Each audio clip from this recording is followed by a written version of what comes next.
Hey guys, it's me, Josh Brown, and we are live from the compound with a first-time, very special guest. I'm so excited for you to meet Charles Lemonides. Charles founded ValueWorks, which is a hedge fund and separately managed accounts. Is that the best way? Yep. Okay. Separate account strategy and hedge fund, ValueWorks, with the goal to broaden availability of his conceptual value investing discipline in the retail and institutional investor communities. Charles leads investment research and portfolio management at ValueWorks and has final authority for all investment decisions. Charles, welcome. So nice to have you. Thank you so much for having me. I love being in your compound over here, and the space is great. It's a pumpkin compound these days. We're super excited to have you. So you and I have this in common. We both are very excited about one particular eVTOL stock, and that is Joby. And you're back from the Dubai Air Show, which took place last weekend? Last week, Okay. Monday to Thursday. Okay. Incredible air show. I mean, it's just a massive event. Is this the big one? This is the big annual event for the space? There are a couple. There's one in England, there's one in Paris, and there's one in Dubai. I think those three qualify as the big ones, and this one definitely is the same scale as Paris, which I visited last year. How many people go to the Dubai Air Show?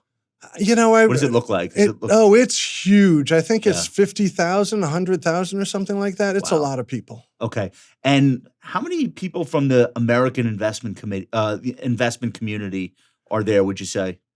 It's thousands. It's thousands because it's a huge range of aerospace companies, from tremendous amounts of defense stuff to commercial jets to now increasingly this advanced air mobility space, which is small for that air show and small for the scheme of things, but growing. Okay. I want to share with you what Andres Shepard, who's been on the show before, had to say about Joby at the air show. And then I want to have you react to it because you're long the stock, I'm long the stock. I think we're both pretty excited about the potential, even though it's relatively early. But this was what Andres had to say when he got back. Joby was the clear winner from the eVTOL OEMs, in our opinion. The company was the only one to conduct live piloted test flights while at the air show, which Joby carried out once a day throughout the week. More specifically, Joby's completion of a 17-minute flight from Margam to Al Maktoum International Airport marked the first time an eVTOL conducted a piloted point-to-point electric air taxi flight at the UAE. And there's a lot more here, but that seems to have been, a lot of people are saying, the highlight of what they saw from this space. Well, yeah, it's really interesting because it's become a really deep ecosystem. There are a lot of these aircraft or flying machines on display. China, Europe, multiple US.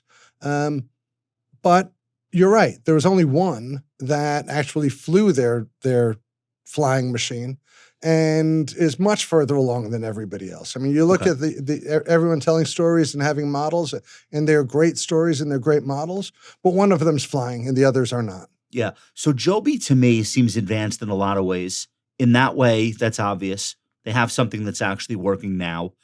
But they also made an acquisition of Blade, which is the helicopter. So they got both ports, the Hudson River, the East, and then the East River, and they got some revenue. These other companies don't really have revenue yet, and that makes it stand out to me. Not only does it have revenue today, but it has the infrastructure in place that when these flying machines are ready, they're going to just swap them in, and the helicopters get swapped out.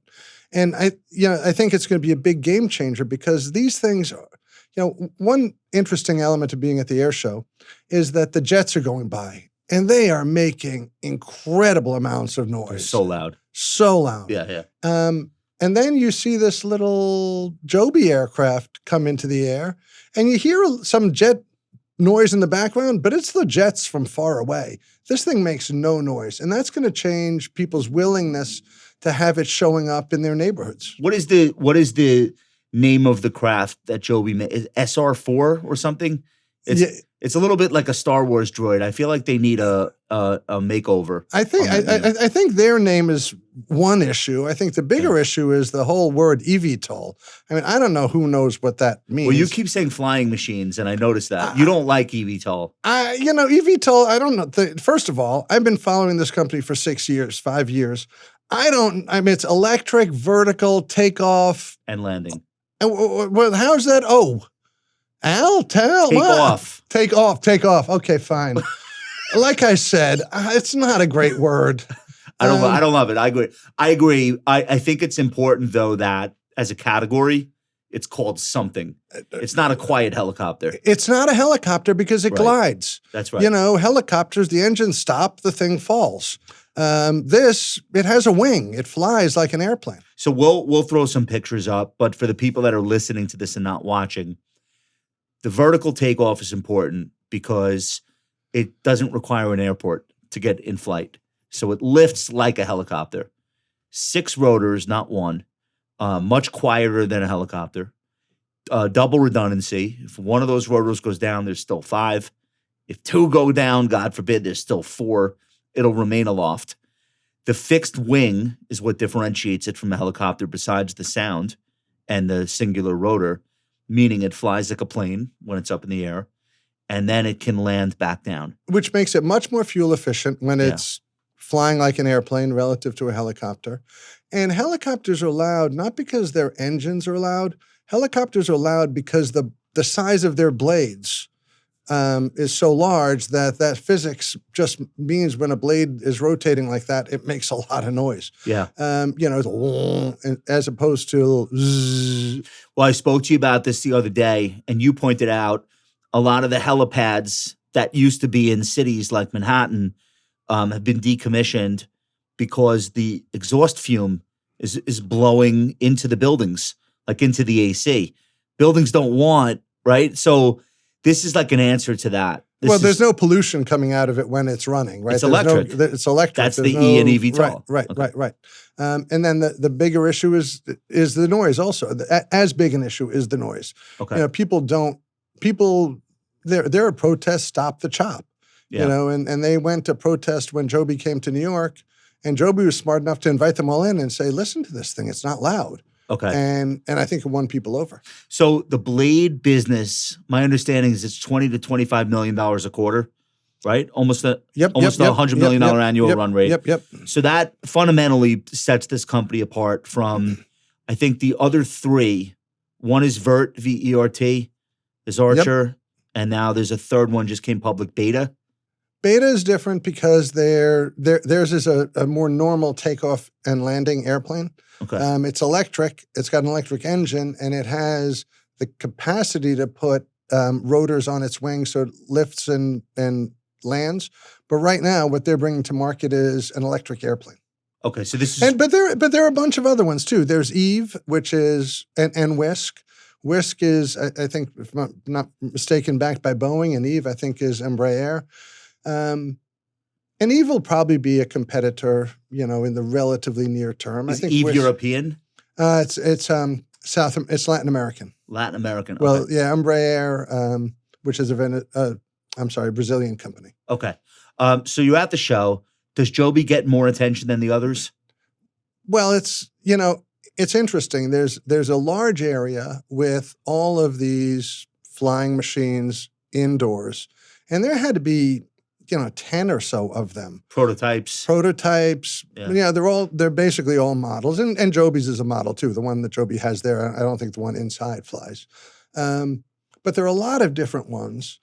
And you walk around from booth to booth, and they tell the story of how this is going to be something that's important. And I think seeing so many of them sort of validates that this is going to happen.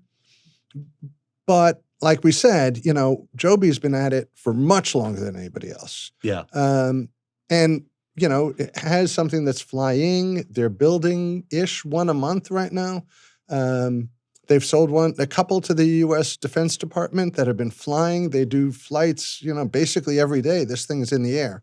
And it's probably only a year or so away from being government certified. So let's talk about that. One of the things that I think is a catalyst coming up in the next couple of months is these companies start to join this EIPP, which is like sort of like they will work hand in glove with the FAA and share information with each other to start working these into the overall ecosystem of flying things. Well, right. So the Trump administration is making an effort to create use cases for these flying machines, and that's where I think the biggest advantage Joby has relative to its acquisition of Blade.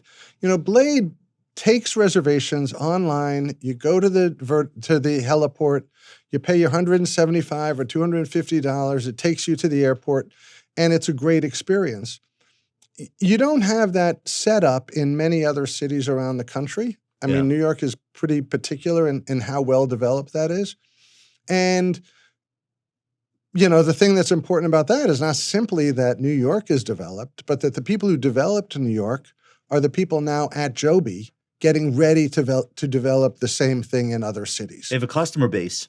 They have a customer base, and they have a management that knows how to put the infrastructure in place. Right. How do you lease the space? How do you get people coming? How do you get people going? How do you do the reservations? How do you, when you land at the airport, how do they get to their airplanes? All those details, Blade has already worked out. Right. That's not the high tech part of this. That's more like the logistics and the people moving part of this, which is equally important. Right. So there are two parts, right? One, you have to have the machine that flies in the air and carries people. But then you have to be able to make a lot of them. And a lot is something we should talk about in a second. And then you have to, and there are plenty of people, I think, that will buy these. I mean, there are going to be thousands of people that are willing to buy one of these things. You say people, not like people, but organizations? I think it's going to be a wide range. I'm sure there'll be plenty of deep-pocketed folks who fly airplanes and helicopters that want one of these. I'm sure half the mega yachts around the world would rather have one of these on board than a regular helicopter. But I don't think that's where... That's not Joby's business. That's right. Selling them. Their business is it's going to be operating them. Okay. And the reason that's super important, to my mind, is that these things are going to be in short supply for the next 5 years. Even if 2 or 3 companies have them available to be sold 3 years from now, Joby will be lucky if they can make 200, 300 a year, 2 years out. Yeah. The other guys are going to be way behind that. There's really hard to see how they won't be way behind that. So the thing that limits you then is if you're selling them for whatever it is, 5 or 10 million each, and you're selling 200, and then you go to selling 220, your revenues go up by 10%. Right. But if you're operating 200 and you're making $5 million, generating $5 million of revenues on that operating 200, and the next year you're operating 400, then your revenues have just doubled. And then if the next year— Is that what you're modeling? That's exactly right. I'm modeling. So say it again. Let's say there's 200 of these in operation. Listen, I think a year from now, there are going to be a dozen of these in spots around the world. Yeah. Not really flying and generating revenues 12 months from now, but I'd be surprised if they don't have one in New York City, if not 12 months from now, 15 months from now. Not doing any real work, but sort of prepping to see how it fits into what they have. It seems like they're going to be adopting these internationally faster. So there's a 6-year exclusive agreement between Joby and the RTA for air taxi services in Dubai, and plans for a commercial launch of that in the second half of 26. So let's say that happens smack in the middle of 26, and it's at the Dubai airport, and it's going to fly to the mall. It's going to, it's got a couple of destinations that it'll take people. That's a pretty big deal. And it's like a year from now. And it's a year from now. And it's Right. like science fiction, and it's unfolding like here and now. And look, I first became aware, this company first went public 5-6 years ago. And at the time, they got a lot of enthusiasm because it was going to be the next Tesla, and it was, wow, gee whiz technology. We were in a bubble anyway. Right. But, when I looked at it back then, it was like, wow, this is a long way off. Right. Okay, yes, this is going to probably happen, but decent idea, but it's a long way off. 5-6 years have gone by, and you are an awful lot closer. And now it's like, a lot of the early enthusiasm, people got disgusted that, it lasted, they lost money all the way down.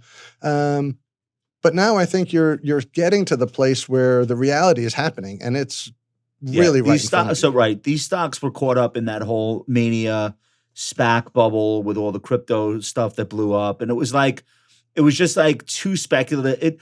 I made the argument that they probably shouldn't even have been publicly traded. All this, it's like a fluke of history. Well, they had a chance to raise money, and they jumped through that window and they raised the money and they put the cash on their balance sheet and they've spent it building out their businesses, but it was too early for investors. Okay, so Joby is $12 billion market cap. They've raised money on several occasions. It seems like they have enough to start production. For sure. I'm sure they'll raise again if the stock price gets significantly higher. We'll see about that. You're not sure? I'm not sure. I mean, I'd be optimistic that, as they start ramping production, they'll sell a handful. And then, it wouldn't be surprising to me if they sold them and leased them back and didn't actually own all of them. But, from a capital allocation perspective, I wouldn't be, because look, once these things start operating, they're going to have a market value and they're going to have an intrinsic value. And so, if they are spending $3 million on each one and, and have 200 and then 400 and 600, that's a lot of millions of dollars of capital tied up. Okay. People say to you, why would I invest now? Why wouldn't I just wait until they actually launch commercial service in Dubai, for example, or in United Arab Emirates, Saudi Arabia, whatever country lets them start up first? Why wouldn't I just wait and see? What if it's a disaster? Well, there are going to be hiccups, and the stock, I'm sure, will correct by 30% a whole bunch of times over the next 10 years. Yeah. The question is whether it corrects 30% from today's level or from 2 or 3x higher. Right. And, I look at that stock today and I look at the chart of it. I'm like, wow, $13, $14. You could easily see how that doesn't hold and it gets down to $10, $11. I feel like I want it. I don't own enough of it, so I do. I want that. I do, and but the reason I do is because it would be ridiculous to miss the move from $12 billion to $50 billion equity cap because you wanted to get it 20% cheaper. I made that mistake in Carvana a bunch of years ago, and I kick myself every 6 months about how stupid that was. Okay. Do you see this as being Tesla-esque, just in terms of Joe Ben, like the founder? He's still there. He's considered to be like sort of the revolutionary around which the whole ecosystem revolves. Like, do you see that possibility here? I don't. I mean, people talk about the comparison to Tesla all the time. Right. I hear a lot. There are some similarities, but I think that the depth of organization behind the founder is very different in the case of Joby. I mean, they have real corporate partners that are very committed to them. And I don't think it's just his quirky, driven style that makes it happen. I think Musk was very smart in understanding that electric posed a tremendous advantage. I think this fellow was really early in making it happen. And I think this guy is an important leader for the company. But frankly, I think this company works, even if you don't have a charismatic CEO. Let's talk about the corporate partners. I think Toyota owns 15% of the business. A good chunk. So they've invested directly. They've acquired shares, and they're going to be the manufacturing partner that enables them to build 200 of them or 400 of them. Well, they have given up cash money to be invested, and they have management on the board, and they are giving guidance on how to do the manufacturing. But Joby is really going to be the manufacturer, and that's different than Archer. Archer is planning on subbing out the manufacturing to Stellantis. Stellantis. You pronounced that one right, not me. Right. Chrysler. Yeah, Jeep. Right. Okay. Or Fiat, maybe. So Joby is building themselves. Joby is building in California. California and Dayton, Ohio. And they Yeah. have a pretty decent sized facility in Dayton, Ohio, and they're starting to actually use it to manufacture the blades, because there are a lot of blades that go on every one of these, and they're pretty sophisticated and specific. Yeah. So they'll be ramping up manufacturing of a lot of blades Okay. in Dayton. One of the other similarities here to Tesla that I think is worth considering, and I'm sure you have, I follow smart money. I like to pay attention to people who have taken big swings that have both failed but also worked. One of the largest equity shareholders in Joby is Bailey Gifford. And this is big Scottish asset manager that took a big swing on Tesla very early on and built like a $30 billion stake as a result with a lot of profit. And I'm curious if you pay any attention You know to how that. I know Bailey Gifford? How? I know Bailey Gifford because, I'm a value guy and I look for short ideas. And every now and there are a lot of You use their portfolio to look for short ideas? No, what happens is I look for I find something that's really super richly priced. Yeah. I'm like, yeah, it's really richly priced, but they're really well positioned. Oh, and frickin' Bailey Gifford owns a slug of it. Oh, so that will It's like, caution okay, you. that's Okay. exactly, I'm out. Yeah. I'm out on the short side. when Okay, they so it's own. meaningful to you. I think they have a 6% stake or more. Yeah, That's they're meaningful really to you? smart investors. Okay. Listen, they're smart investors. I think that's a really positive sign. John, can we put up some pictures from the Dubai Air Show featuring Charles? All right. All right. So walk us through what we're looking at. This is what? This is your little aircraft indoors. This is the SR4, the Yeah, Joby. this is, yep. Okay. This is the one they're going to be making. This one probably doesn't fly, like I said. I don't know for a fact, but it doesn't matter. This one's the one indoors. The one outdoors does. Oh, there we are. Hey, Sitting I in know. it. I know that young lady. Is that Lynette Lopez? That is my associate, Lynette Lopez. Isn't she fabulous? She All is right. one of the best ever. All right. So where are you guys? You're in the cockpit? I'm at the controls. Okay. On the far right is Teresa, who is head of IR. Then we've got Phil and John in the back seat, who Okay. traveled to This Dubai is how with I us. know this version doesn't fly. Because you're at the controls and Lynette is behind you. Yeah, And yeah, that is no. not that is not No, definitely not not happening. Okay. What else do we have? This video? And- okay, so there you go. There's this little thing Look at just it. buzzing around. Oh, it's so cool. It's so cool. It's like a And- it's like a and- dragon in the sky. Yeah. Like people aren't. Yeah, It's silent. and it's Maybe because we have the video on mute, but that's even one of if the it big parts weren't. of it. Yeah, no, it's a big deal, and it's a really big contrast to the jets screaming overhead. But yeah, here it comes. It's going to just go sit there in front of you and go off. Okay. Um, Do people get used to it? I haven't yet. Okay. So people are staring at it when it's up there. Yeah, for sure. Okay. For sure.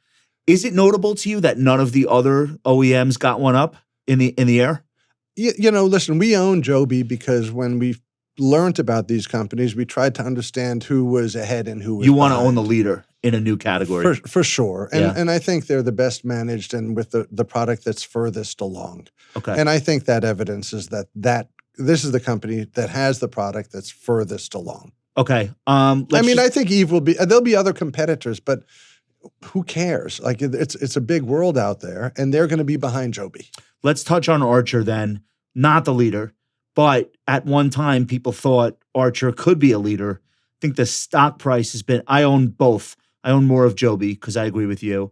But I own some Archer because I thought the Midnight looked pretty cool. It looks very cool. Yeah. And that's the extent of my due diligence on that. But its videos are very good also. okay. And it has gotten off the ground. Yeah. So there's something real there. Yeah. There's a thing. And there's resources behind it to get it to market. You know, they have a balance sheet. But that's a different model. They want to sell these. Correct. They're not looking, or they are looking to operate them as a taxi because they signed a deal with the city of Los Angeles. Well, They want to be the official Olympic eVTOL, which we'll see. They will be the official Olympic eVTOL. There's no doubt Will about they it. be ready? Will they be ready? They gave the Olympics $30 or $50 million for the right to be the official eVTOL. They will be the official eVTOL. Whether or not their aircraft is flying in 2028 is a very fair question. You know, 2028, I think it's going to be a foot race for them to get it in the air. Yeah. But if they get it in the air, I think that Joby gets every bit as much advantage out of that as Archer does, because what people are going to find amazing is that these things exist and they It operate. validates the category. Right. And then, Yeah. and then, and then if they're actually, if you have actually airports and heliports in New York City where Joby operates them, the fact that people have seen the Archer one in LA and it's blown their mind, then, you're going to go use the one that exists. Your firm is called ValueWorks. Traditionally, most people don't equate value with investing in flying cars. So I wanted to ask you to talk a little bit about how this fits in to the type of investing that you guys do. And like, how does your investment process work to the point where you buy Joby and you say, we're going to hold this for multiple years, despite the fact that there are no like traditional value metrics that make sense yet? Well, I rebelled against the label value investor early in my career because I never luckily for you, because it hasn't gone well. Well, I did eventually turn around and settle on the name ValueWorks for my firm because initially, my sense of value meant you buy lousy businesses cheap. Yeah. And you simply ply your craft in the bottom half of the valuation continuum, trying to find something that isn't really terrible, but is priced really terribly. And, what I do is actually try to find things that are really exciting growth stories, but are trading at an attractive valuation. Our tagline is quality assets, compelling valuations. Quality assets, compelling valuations. Okay. Right. And how you determine valuation is always a little bit, specific to a company. Why did I think Joby was attractively priced when we stepped into it? Well, they had 2/3 of the share price in cash, and they had invested that amount again in building their product up to the point they had done it. So I was getting in at a very significant discount to what they had already invested in building this thing. Mm. And I think that eventually building this thing will be a money-making proposition. So we're sort of doing the same thing in Rivian today. They've invested $30, $40 billion in getting their business to where it is right now. And I say invested, some of that's operating losses, but it's still money that had to be spent to get here. And if getting here is a good thing, then being at a discount to what was spent to get here is probably cheap.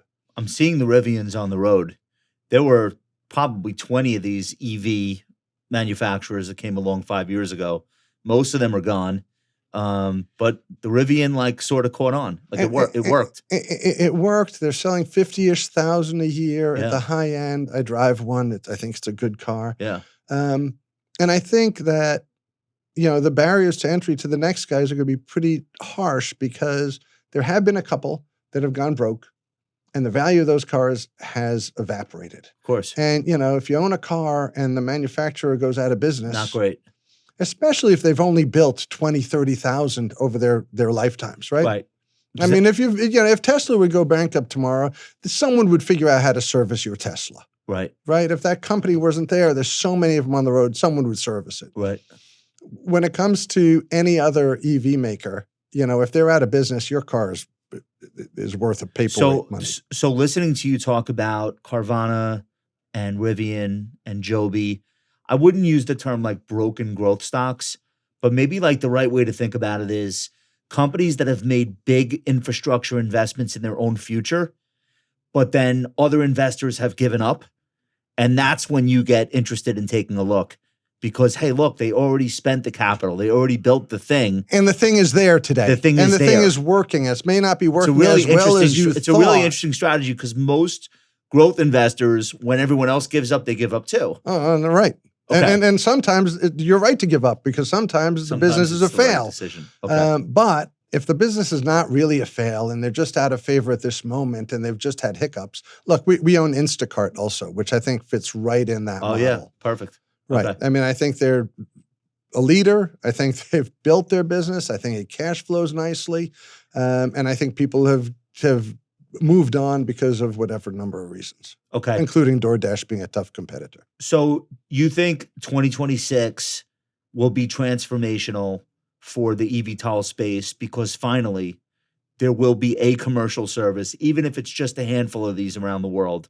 There will finally be a cash flow attached to each vehicle They'll lose money, but so what? It'll represent the start of people exchanging money to ride in them. And that's like a major turning point. And the growth opportunity is pretty darn massive because... How big do you think that this space could be?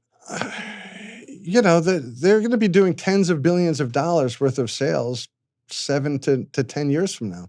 It's going to be a big deal. Is that the reason to get in now? Is the chance that it works, is the reward is great enough to justify the risk of it not working today? Absolutely. And, Okay. and to fine tune it too much, this price is right and that price is wrong, could be a very big mistake. Is there a hurdle for you to add other names besides Joby? Like, what's the deciding factor? Is it more about your own portfolio and not wanting to have too much exposure to the space? No, wouldn't mind having another name in the portfolio.